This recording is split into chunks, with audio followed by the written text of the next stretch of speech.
Hello there, I'm Joseph, and today I'm here on a cloudy morning on the Serra da Gardunha mountain. We're just outside of a town called Silvage. It's a very, very pretty town.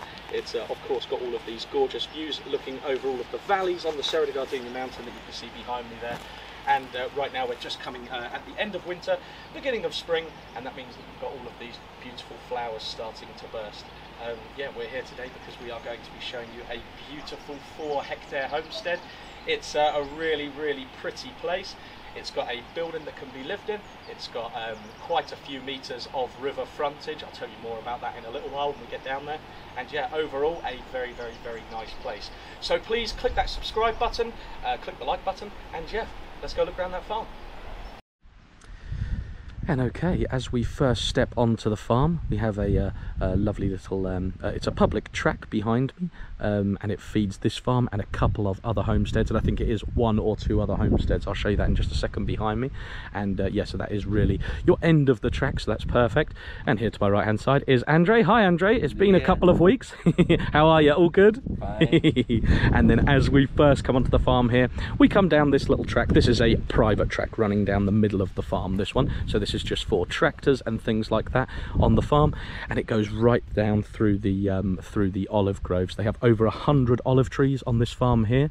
So and as you can see, most of them are really, really well kept. They're absolutely gorgeous, really, really nice. Beautiful views today, but it is a little bit cloudy. You could just about see the Gardunha mountain behind us there. Very, very nice. This track here that runs, the one that I was talking about, this is the public track, but it only feeds about 1 or 2 other farms down there. Might actually be only 1 other farm. Just show you that track quickly. And that goes right up. There you go. So of course, ideally 4x4 access down here. Não é muito utilizada. No, it's not used. That's what Andre was just saying. It's not used by hardly anybody at all. The odd tractor and things like that. You might get a shepherd come down with a herd of sheep or goats or something, but that's about it, to be honest. And the odd 4x4, of course. And that goes right up to the village. So you're about, roughly, at a guess, what, 1 kilometre to the village here? Yes. About 1 kilometre to the village, so very, very close indeed. The village there has cafes and everything like that. And yes, Silvage has mini markets, restaurants, there's a pizzeria, there's a Praia Fluvial close by, a freshwater swimming beach. There's an awful lot going on for this place, so yeah, very, very nice indeed.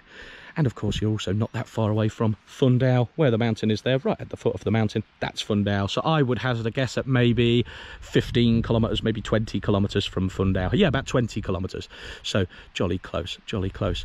Rightio, as we walk down through the olive groves here, eventually we come to the river. That's down, of course, in the valley down there, and it is a gorgeous river. We're going to show you that in a second. And I do apologise about the audio quality today. It's somewhat windy, so that means that it's probably going to be a little bit difficult to hear us. This farm here has a lot going for it. Of course, the river, like I said, all of these olive trees. There's lots and lots and lots of fruit trees. As we come down through these olive groves, you'll actually see there's a very young chestnut orchard down there as well. On the mountain here, on the north side of the mountain, we're looking south that way, but we're on the north side of the Gardunha. It is a fantastic climate here for chestnut trees, for cherry trees, peach. There's not that many fruits that you can't grow here, to be honest. It's a very, very, very good area for fruit. But yeah, predominantly cherries and chestnuts and things. I could just see through the gap in the clearing down there, the waterfall. So we come down through this track here. This is a tractor track that accesses all of the different terraces and the levels, and eventually goes right down to the river where we're heading. And you can see on all of the little terraces here, either side of the track here, you have apple trees, pear trees. What's this tree here? Beira. Beira, so pear tree, yeah, so an awful lot of diversity with the fruit. Maçã. Uma macieira. Yeah, uma maçã seca. A dried apple on the apple tree there on the corner.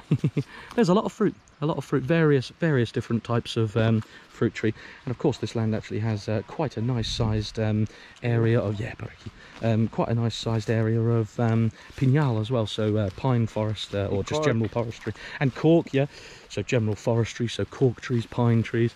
So yeah, a lot of firewood and quite a lot of diversity to the land, which is quite nice, because it's nice to have bits of area where you can walk the dog and things like that, and where you kind of feel like a bit more secluded here as you go down to the river, which is nice. musgo para fazeres o presépio. Yeah, the moss, that would be good for, Andre said that would be good for having a nativity scene. Yeah, you can harvest that, yeah. But yeah, so it's got a nice amount of diversity here to the land. And this little dirt track here runs right through the middle of the farm and is used for tractors and things like that.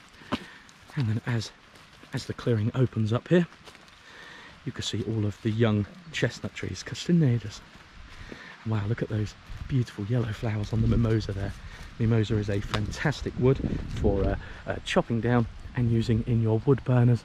Look at that right up the top. The land here goes right up to the very crest of the hill up there. That top part is all forestry, so you don't need to access that unless you're wanting to clear it out, of course, or just going up there to take some firewood or something. And then all of the agricultural part of the land is all of this part here.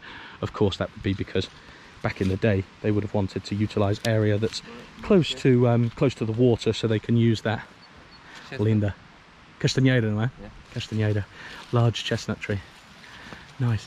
I say a large chestnut tree, it's a nice large tree, but it's not large for a chestnut tree. Chestnuts get up to 35 meters tall. They can live 700 plus years old. They're fantastic trees, really lovely. And of course chestnuts are beautiful as well, roasting on the open fire. As we just came away from the chestnuts there, we've seen this beautiful little area. This isn't right down by the river, but you can see the river here, so you can have a nice little table and chairs set or something here, looking right down to the river. Beautiful. There's an awful lot of water here. This runs all year round, and that is because there is a praia fluvial, which is just downstream, so a freshwater swimming beach. And yeah, that runs all year round. It goes to I believe it's either 2 meters or 2 meters 20 in the summer. And yeah, the freshwater swimming beach is roughly, I guess, 2 kilometers from this spot here, downstream. And yeah, they dam it up, and it's a great place for the kids to go swimming. They have a cafe there, a snack bar and everything like that.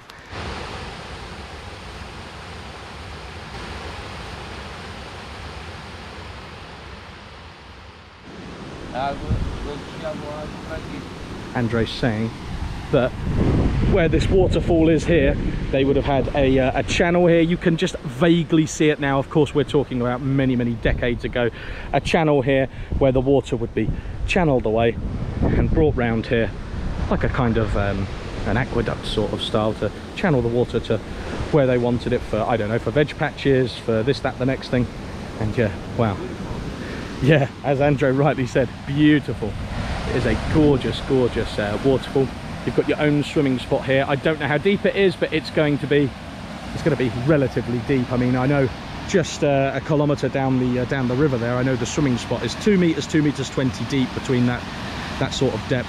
So here you're definitely deep enough to have a nice swim. Beautiful, and totally private. There's no houses nearby. There are houses nearby, but they're all at the top, none of them down by this river. And of course there is no other access for anybody else to get down here, so it is completely private. The only access here is right through the middle of your land. And talking about the land, I should say the price. It's 55,000 euros. The land size is 4.1 hectares, so just over 4 hectares. So a really nice size. Another large chestnut tree there, with all of the cork trees at the back of it. Yeah. Beautiful ferns, yeah, gorgeous. Yes, this is what you were saying. Yep, the channel for the water to flow through here. Obviously you can see rocks have fell and everything now, but the water would have gone round there, diverted away from the main river.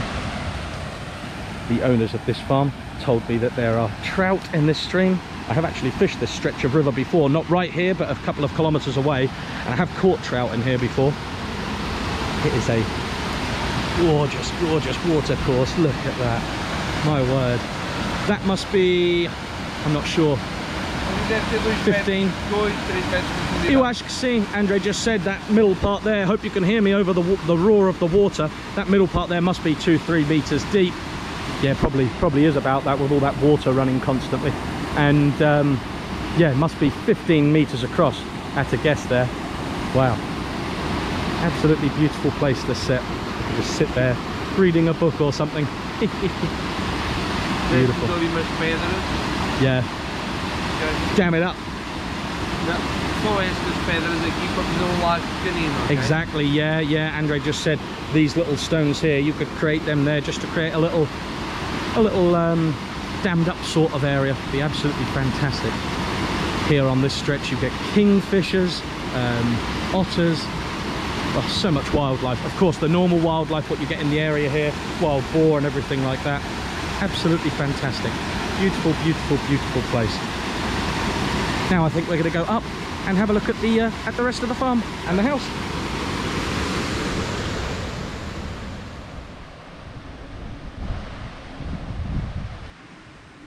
É o que eu dou todos os anos pelos anos, a minha mãe. Ah, see. Ela fez anos no dia 14 de fevereiro, 13 de fevereiro. 13 de fevereiro, 13th of February, Andre's mother had her birthday. Vou-lhe oferecer. He's going to see her today, so he's going to give her some flowers. Beautiful. And now we start coming up from the river, past the chestnuts, up to some more terraces. Here they have a couple of eucalyptus trees planted, nothing to worry about. About, I don't know, 30 trees in total, I think, by the look of it. It's literally just this tiny little circle of trees here, right in the middle of the farm, so nothing to worry about. And then you can see there, through the gap, the ruin, the Xisto stone ruin, the slate ruin. Gorgeous. Urso branca. Urso branca, white heather, nice. Mas as serras agora estão cheias de urso rosa. Rosa. As serras daquele lado estão completamente rosa. Andre said the mountains at the moment here are filled with beautiful pink heather flowers, coupled with the yellow mimosa flowers. Absolutely beautiful. It's fantastic for the bees. Fantastic for the bees, yeah. The urso, pink urso. The honey, the price is 10-12 euros a kilo. 10-12 euros a kilo for heather honey. Nice, nice. Is the honey more expensive in Portugal? Is that right? Is that right? Yeah. Andre would know. He's a beekeeper. He keeps many different hives, different colonies of bees all over the Gardenia mountain here. Did you? Yeah. Hoje não está sol, ok? Yeah, unfortunately no sun. Não dá para ver o rosa, mas quando ficar o sol a bater fica completamente rosa. Right violeta. at the top up there. Turns absolutely Muito bonito. beautiful shade of pink. Yeah, gorgeous. Now you can see we come up from that tiny little slither of forestry that separates the chestnuts to the olives. Ver ali. Existe ali umas plantas de urso rosa. I can see a couple just above the mimosas there, just there. Agora imagina a serra toda daquela cor. Imagine the whole mountain that colour. Yeah, gorgeous, gorgeous. Muito bonito. And as we come up here, we leave that tiny little slither of forestry there that separates the chestnuts to the olives. Then we come into the olive terraces. You can see all of the terraces swoop round, perfect for tractor access. And yeah, like I said earlier, this is a different track than what we came up on, so we've done a full loop of the farm now.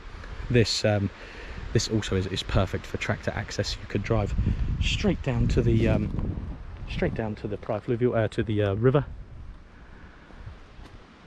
Beautiful olive trees, really nicely pruned. Olive trees don't need irrigation. They're super old. These olive trees here, I can't hazard a guess at how old they are, but roughly 50 to 80 years, something like that. You can see that from the size of the trunk, and just you could tell from the sort of the aged look of the trunk. You know, beautiful trees. They can live hundreds of years old, even thousands. Olha, como estávamos a falar há pouco, a quinta tem mais de 100 oliveiras. Média será 1 litro e meio por oliveira. Estas oliveiras estão bem tratadas, apesar de serem oliveiras, há aqui oliveiras com mais de 100 anos. A quinta deve produzir cerca de 150 a 200 litros de azeite. Perfeito. Andre was just saying there that the farm has more than 100 olive trees, and as you can see, a lot of them are really rather large. Some of them are small, but that's normal in the olive groves. You get the small ones where they replant, or you have to cut some down and prune them and all that sort of thing. Andre said per olive tree, you're normally looking at around about a litre and a half of olive oil, especially when they are well pruned. You're going to be looking at towards the litre and a half per olive tree. And you can see these ones are really pruned rather well. So you're going to be looking at a good couple of 100 litres of olive oil here on this farm. And olive oil has a really nice selling price. Yeah. Normally speaking, it does. This year, we had a bumper year. I'm not sure if that's going to carry on into future years now, but I know that Spain, Italy and Greece, they had a very, very poor crop. They've also had diseases and pests with their olive trees. They haven't reached Portugal, so what that meant is that Portugal is really, really upping its price on olive oil this year because the demand is so high. So normally speaking, you're looking at selling a 5-litre jug of fantastic extra virgin olive oil for 30 euros roughly, Andre, I would say. This year it went up to 50, I want to say, about 50 euros per 5 litre. Depende. Depends. Já garrafões 5 litros à venda por 60 euros. Sério. So there's already some people that are selling, because a lot of places sell out. There's already some places selling fantastic quality extra virgin olive oil, 5 litres for 60 euros. So in the market, wow. Yesterday in the market, 65. 65 for 5 litres, my word, my word.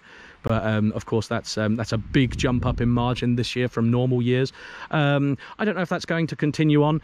As an olive farmer myself, and I know Andre's an olive farmer as well, we kind of hope it does. But as consumers and people that are going to be buying olive oil, I'm sure you'll probably hope that it doesn't. But yeah, so that's a fantastic crop to have. Very, very nice crop to have. E se reparares, as oliveiras estão super saudáveis. Olha o verdinho, os rebentos novos. Tudo que vês mais verdinho é rebentação nova. As oliveiras foram podadas e estão muito saudáveis. Andre's saying where the tops of the trees are here on the olive trees, you can see how healthy all of these trees are. They're fantastic, really well looked after.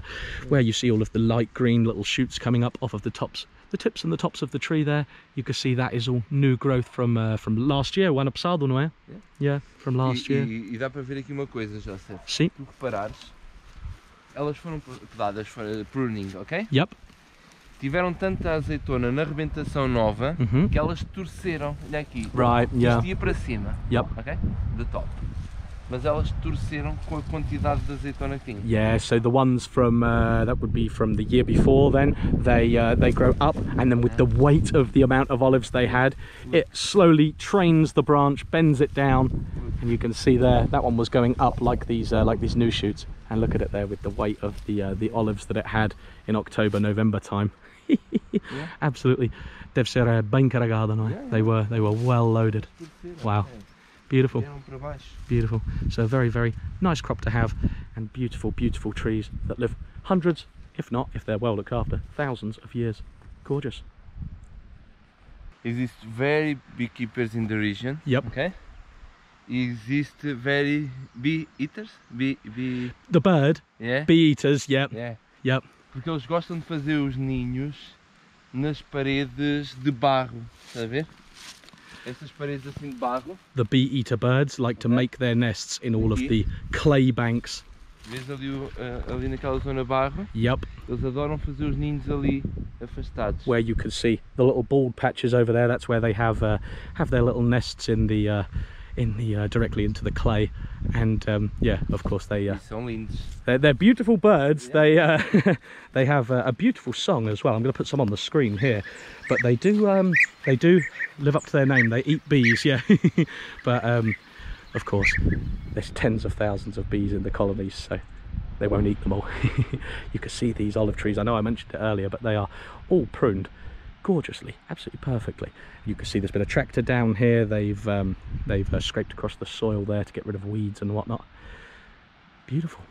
And this little track here with the stone walls, really, really quaint, gorgeous. If it wasn't a cloudy day, you'd see the large peak of the Serra da Gardunha there. It would be right up above the clouds up there. But yeah, unfortunately you'll have to take my word for that, because it is somewhat cloudy. And then as we come up, the ruin here is situated pretty much in the middle of the farm, with the only thing being above the ruin is a section of forestry.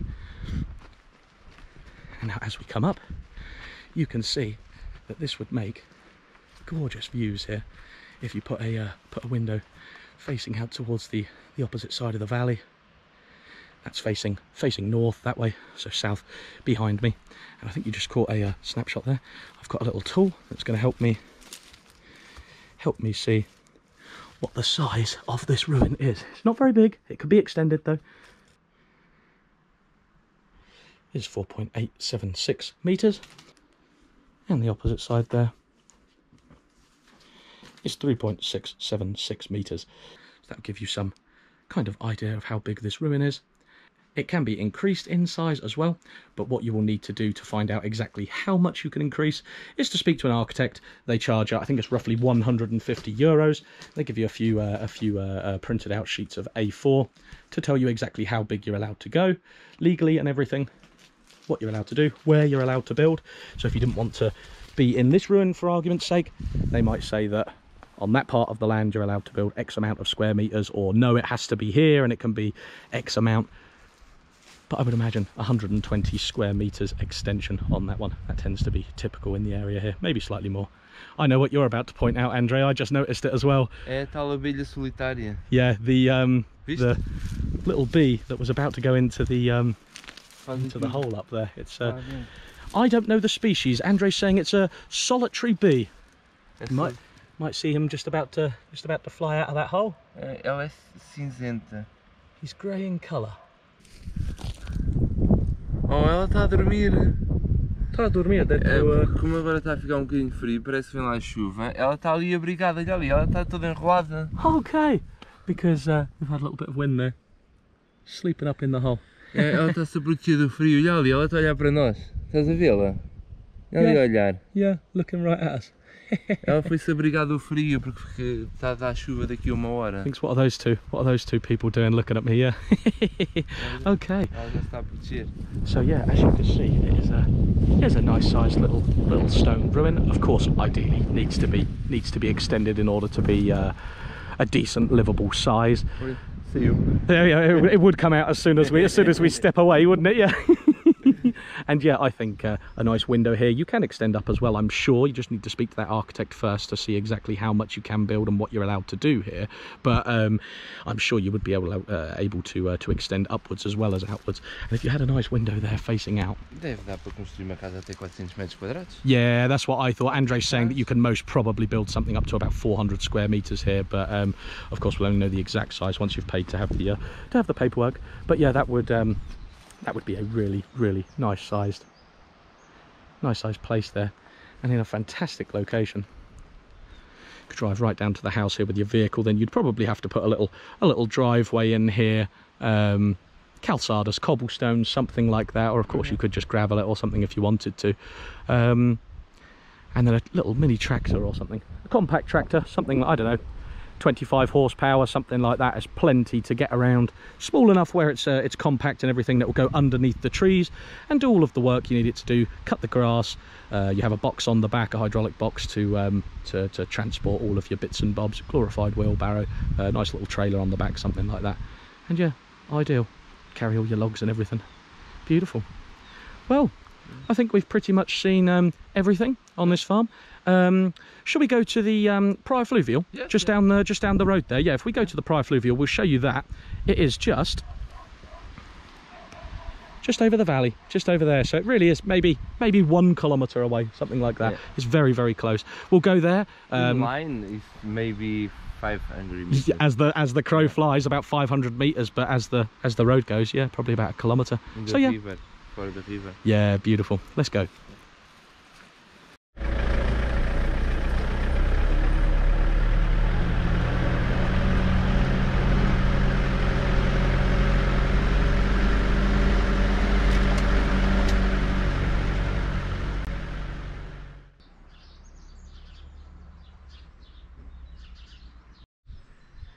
And we've just pulled up at the local freshwater river beach. I thought I'd just show you quickly. It's a really good thing to show you. They've got community barbecue area here. Of course, we're off peak season at the moment, so everything is closed. We're what month are we? We're in the middle of February, aren't we? We're in the middle of February. So yeah, of course, everything's closed. Got all of the picnic benches stacked up there. This is the, we're at the back here, the front over there is a lovely cafe snack bar. They serve all different toasties, salads, hot dogs, all of that sort of thing. Yeah, nice bifanas and everything. Of course, drinks and all of that jazz. So that means that you can come here, have a nice relax, and of course all of the little kiddies and everything, they're all on the swings playing football, all of that, jumping off of the ledge there into the river. This is just a couple of 100 meters, really, a kilometer max downstream from where we just were. And yeah, really pretty little place. I actually was just here because this is very close to where I live, so I was actually just here with my little daughter Chloe just the other week. I'll put a picture on the screen here and you'll see that she was using all of these pieces of equipment here. In the summer months, when they have people here to look after all of the kiddies and everyone that's jumping in the water, they dam up this section here. There's people on the other side of the river there. They dam up this section here with, you can see there's one there, in actual fact, like big iron gates. They dam those up and the water rises right up to there. So about 2 meters, 2 meters 20, you can see it goes right up to the mark on the wall there. So really nice and deep. People stand here and they jump right off into the water. And yeah, I know that when we come here in the summer, not now because the water level is really low, but when we come here in the summer and it's dammed up, absolutely full of really nice sized trout in here. Really beautiful, really beautiful. And this area here is full of people sunbathing and everything. You can get a beer over there for €1 in the summer. On the opposite side over there as well, Andre said, yeah, a little area over there, nice little private area. Gorgeous. Yeah, if you are interested in that property that we showed you, please do send us an email if you have any questions whatsoever, even if it's not about that property, any other property, or how to move to Portugal, or anything you can think of, I don't know. Please do email us, farmerforfun@outlook.com, and one of the team will get back to you. Or yeah, please do check our website out to see that property and numerous other properties, www.farmerforfun.com. We hope you all have a fantastic week. Thanks very much for watching. There's a couple of nice beagles. I think, are they beagles? I can't remember. A couple of nice dogs anyway. Thanks very much for watching. Have a lovely week. Bye bye.